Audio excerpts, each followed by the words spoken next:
ਲਓ ਜੀ ਆ ਜਿਹੜੇ ਦੋ ਬੱਚੇ ਆ ਜੀ ਨਵੇਂ ਹਾਲੇ ਕੀਤੇ ਇਹ ਮੁੰਡੇ ਮੋਟਰ ਇਹਨਾਂ ਨੇ ਖਰਾਬ ਕਰ ਲਈ ਤੇ ਇਹ ਹੁਣ ਹੱਥ ਨਾਲ ਪੱਠੇ ਕੁੱਟਣ ਲੱਗੇ ਇਹਨਾਂ ਨੂੰ ਪਤਾ ਲੱਗਿਆ ਜਰਾ ਕਿ ਮੋਟਰ ਕਿੱਦਾਂ ਖਰਾਬ ਕਰੀ ਆ ਜਿਹੜਾ ਜਵਾਨ ਆ ਨਾ ਜੀ ਆ ਬਾਬਾ ਜੀ ਇਹ ਹੱਸਦਾ ਦੇਖ ਕੇ ਵੀ ਬੱਚੇ ਨਵੇਂ ਹਾਲੇ ਕੀਤੇ ਖੁਸ਼ ਹੁੰਦਾ ਦੇਖ ਕੇ ਵੀ ਮੁਸੀਬਤ 'ਚ ਫਸੇ ਹੋਏ ਆ ਹੈ ਜੀ ਆ ਜਿਹੜਾ ਬੱਚਾ ਨਾ ਇੱਧਰ ਖੜਾ ਅਲੀ ਦਰਵੇਸ਼ ਇਹਨੇ ਆਪਰੇਸ਼ਨ ਕਰਾਇਆ ਹੋਇਆ ਤੇ ਇਹ ਹੁਣ ਮੁੰਡੇ ਦੋਨੇ ਕਾਬੂ ਆਏ ਹੋਏ ਆ ਜੀ ਇਹ ਅੱਜ ਇਹਨਾਂ ਨੂੰ ਕਿਹਾ ਵੀ ਹੱਥ ਨੇ ਪੱਠੇ ਕੁਤਰੋ ਮਾਸ਼ਾਅੱਲਾ ਮੁੰਡੇ ਕੰਮ ਬਹੁਤ ਕਰਦੇ ਆ ਜੀ ਇਹ ਆ ਜਿਹੜਾ ਇਹਨਾਂ ਦਾ ਬੁੜਾ ਨਾ ਇਹ ਬੁੜਾ ਇਹਨਾਂ ਦਾ ਬਹੁਤ ਤੰਗ ਕਰਦਾ ਮੁੰਡਿਆਂ ਨੂੰ ਇਹ ਕਹਿੰਦਾ ਆਲਾ ਮੱਛਰਿਆ ਬੁੜਾ ਵੀ ਮੱਛਰ ਗਿਆ ਇਹ ਹੁਣ ਬੁੜਾ ਵੀ ਮੱਛਰ ਗਿਆ ਜੀ ਇਹ ਹੁਣ ਬੁੜਾ ਵੀ ਮੱਛਰ ਗਿਆ ਇਹ ਕੀ ਹੋ ਗਿਆ ਬੁੜਾ ਵੀ ਮੱਛਰ ਗਿਆ ਹੈ ਜੀ ਹੁਣ ਇਹਨਾਂ ਦਾ ਫਾਰਮ ਦਿਖਾਉਂਦੇ ਆ ਜੀ ਅਸੀਂ ਫਾਰਮ ਦਿਖਾਉਂਦੇ ਆ ਹੁਣ ਇਹਨਾਂ ਦਾ ਅਸੀਂ ਆ ਦੂਸਰੇ ਫਾਰਮ ਤੇ ਡੰਗਰ ਆ ਤੇ ਆਹ ਡੰਗਰ ਹੁਣ ਇਹ ਅੱਜ ਮੋਟਰ ਖਰਾਬ ਕਰ ਲਈ ਇਹਨਾਂ ਨੇ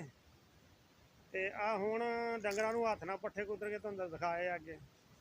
ਬੜਾ ਚੰਗਾ ਫਾਰਮ ਆ ਜੀ ਹਾਂਜੀ ਆ ਦੁੱਧ ਵਾਲੇ ਇੱਥੇ ਰੱਖੇ ਆ ਕਾਟੂ ਮਾਲ ਦੂਸਰੇ ਪਾਸੇ ਰੱਖਿਆ ਹੋਇਆ ਇਹਨਾਂ ਨੇ ਹਾਂਜੀ ਆਹ ਮੁੰਡਾ ਜਿਹੜਾ ਇਹ ਬਹੁਤ ਸ਼ੌਕ ਰੱਖਦਾ ਡੰਗਰਾਂ ਦਾ ਆ ਜਿਹੜਾ ਬੁੜਾ ਨਾ ਇਹ ਵੱਢੂ ਖਾਊ ਕਰੀ ਜਾਂਦਾ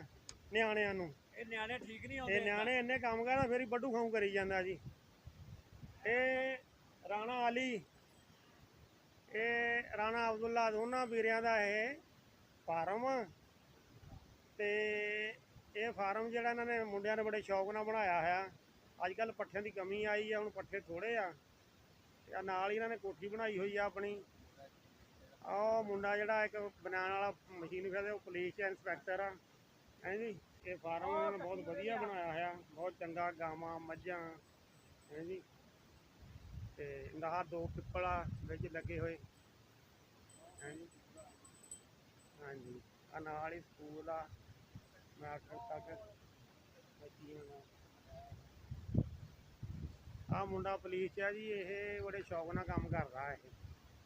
ਇਹਨੂੰ ਬਹੁਤ ਸ਼ੌਕ ਆ ਜਾਨ ਬਣਾਉਣ ਦਾ ਮਾਸ਼ਾਅੱਲਾ ਇਹ ਇੰਸਪੈਕਟਰ ਆ ਪੁਲਿਸ ਦੇ ਵਿੱਚ ਤੇ ਕੰਮ ਬੜੇ ਸ਼ੌਕ ਨਾਲ ਕਰਦਾ ਮਸ਼ੀਨ ਫੇਰਦਾ ਇਹ ਹੈ ਜੀ ਚਲੋ ਜੀ ਠੀਕ ਹੋ ਗਿਆ ਫਿਰ ਰੱਬ ਰੱਖਦਾ